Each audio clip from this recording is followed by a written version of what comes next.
Kuya, huwag kang uuwi ng hating gabi at baka may makasalubong kang pugot na ulo. Yan ang babala ng lola ko noon pa.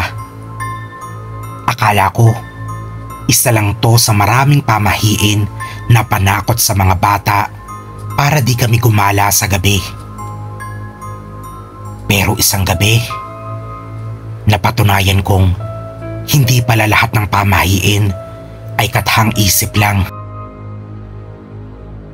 Taong 2019, pauwi ako mula sa trabaho sa Calamba.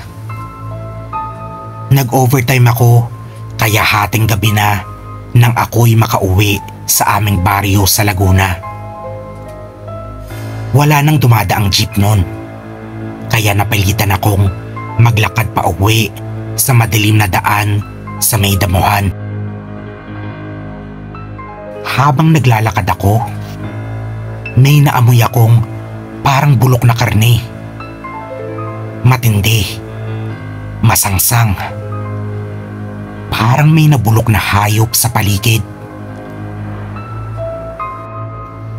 Nagmamadali na akong naglakad nang biglang may narinig akong mahihinang yabag sa damuhan.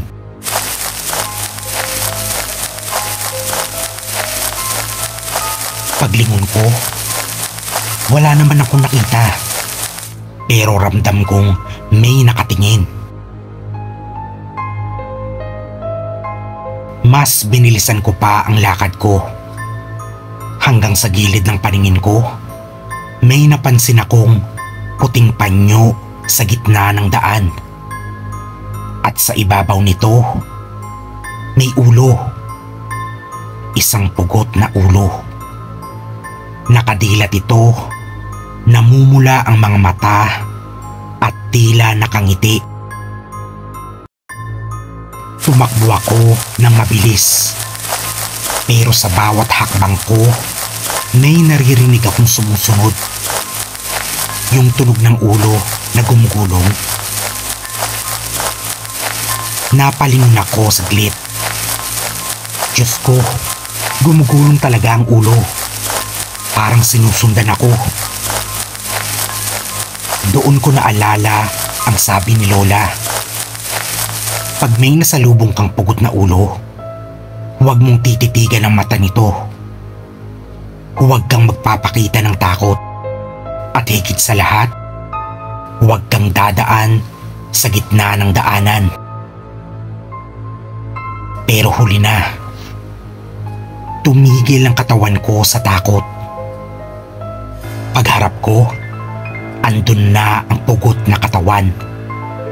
Nakasuot pa ito ng barong Tagalog at tila may dugo ang rosaryo sa liig. Dahan-dahan itong yumuko at pinulot ang ulo. Sabay sabing, "Ikaw ang susunod." Nagising akong nasa ospital na. Isang tricycle driver daw ang nakakita sa akin na walang malay sa gitna ng kalsada. Mula noon, hindi ko na muling nilabag ang pamahiin. At tuwing hating gabi, may dumadaan pa rin daw sa damuhan. May pugot na katawan na naghahanap ng panibagong ulo.